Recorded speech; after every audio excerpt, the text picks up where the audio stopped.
Welcome to our Getting Started guide. Whether you're a brand new business or starting mid-year, Sage makes it easy for you to get up and running. To get started, you have two options. You can start with a blank company if you want to start off from scratch, or you're using a payroll for the first time. Or you can manually input your data if you're using different software this tax year. This allows you to enter your employees' year-to-date figures.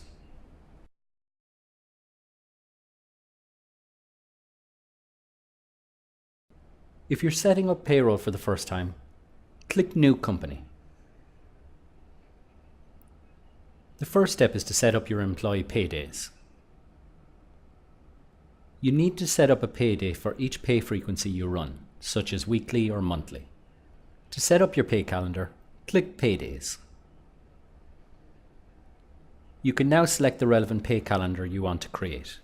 For example, if you pay your employees weekly, click Set Up Weekly Calendar. From the Weekly Paydays setup window, choose your payday. Enter the date for your first pay run, and if required, select the Avoid Public Holidays and Weekend checkbox. Once you've entered all of the required information, click Save. If you have employees that are paid on different frequencies, repeat this process for any other frequency that you need. Once you've set up all the paydays, click Summary. The next step is to enter your employee details.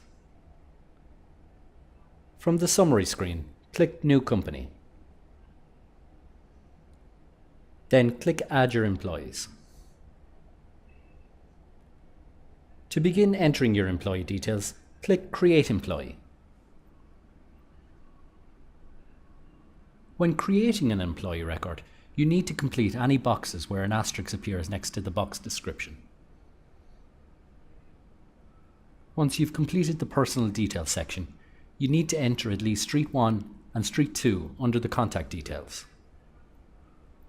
This is so HMRC has enough information about your employee when you make your first FPS submission.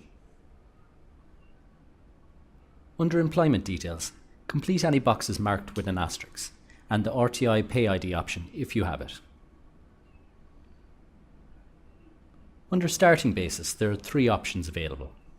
If the employee started working for you before the start of the tax year you're setting up, select This is an existing employee and complete the details. If your employee is a new starter, they need to provide you with a P45 or P46.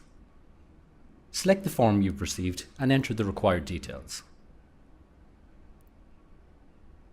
As part of this process, you need to enter the employee's circumstances. To view a brief description of each of these, select the statement from the list. Once you've entered all of the information, click Save. Follow this process again for each employee you need to create.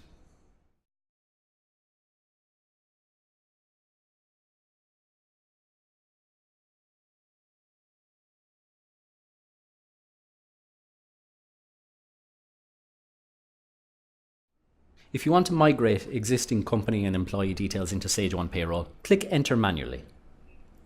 This process is broken into three manageable stages. These include setting up your pay calendar that you want to use and confirming your P32 reporting details and completed periods. We recommend that if you're using this setup that you've completed all pay runs in your previous software and made your submissions to HMRC for the last P32 reporting period. For example, if you set up that your last completed P32 period was month 1, that means all pay runs up to the 5th of May have been completed outside of Sage 1, and you wish to start processing payroll from the 6th of May onwards. Next, choose how often you want to pay your employees by entering the relevant information into the chosen pay frequency. Click Next. You can now add your employees by clicking Add Employee. You'll need to complete the three tabs for personal details, tax details, and opening balances. This is to ensure your employees are set up correctly. You can find out more information about opening balances from the article in the Help Centre. Once you've entered all of the information required, click Save. Follow this process again for each employee you need to create. When you're ready to proceed, click Next. The third step allows you to confirm your employees' details and submit them into Sage 1 Payroll. When you're happy to complete the process, click Done. If you do need to go back and edit any of the information, you can click the Review, Edit or Further Configure Your Imported Data link on the summary screen. This is available until you process your first pay run. Once you've set up your pay calendar and employees through either method, you can now start processing your pay runs as normal.